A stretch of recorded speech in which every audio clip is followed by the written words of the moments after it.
on est parti. C'est parti. Alors, avant d'arriver chez Porsche, t'as eu quoi comme voiture? Alors ma première voiture, c'était une BMW 318i. Donc 4 cylindres. Hein. Ouais. J'ai commencé par ça. Donc c'était plutôt sympa. Et ensuite, j'ai eu quelques BMW, effectivement. J'ai eu de la série 5, j'ai eu de la série 3, 525, 325, coupé, toujours en essence, jamais de diesel. J'ai une 205 GTI, mythique 205 GTI 1,9 litre, 130 chevaux, donc dans les années 90, hein, c'était un bonheur à conduire. Mais effectivement, beaucoup de BMW. Et avant la Porsche, j'avais une vieille classe C. D'accord. Voilà. Toi, qu'est-ce qui est important pour toi dans le plaisir de conduire? Tu recherches quoi? Tu es sensible à quoi? Alors quand je dis ça, c'est par exemple, tu nous as évoqué, là tu roulais en BMW, on sait que le 6 cylindres BMW est plutôt onctueux parce qu'il a du couple, etc. Est-ce que c'était vraiment cet agrément de conduite que tu recherchais également chez Porsche? Oui, un confort de conduite, effectivement. Donc j'habite en région parisienne, donc beaucoup de bouchons. Donc ouais. C'est vrai que ça fait quelques années où je suis en boîte automatique pour l'aspect pratique. Alors sachant que les boîtes automatiques, que ce soit chez BMW, chez Mercedes ou encore chez Porsche, on peut quand même s'amuser avec une boîte automatique. C'est pas forcément la voiture des vieux comme on pouvait l'entendre il y a quelques années.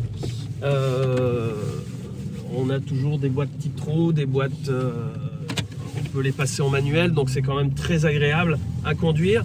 Donc maintenant, effectivement, je recherche plus le confort, on va dire, même si on peut appuyer de temps en temps, mais avoir un confort de conduite, un confort à l'utilisation. Et puis le Flat 6 Porsche, ça reste, c'est mythique.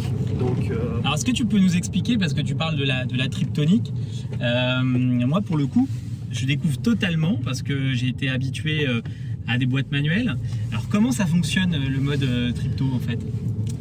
Alors en fait, on est sur une boîte automatique normale et ensuite on a plusieurs positions. On peut passer en position, donc on peut passer en position manuelle qui est là, où les rapports vont se monter à la main au volant.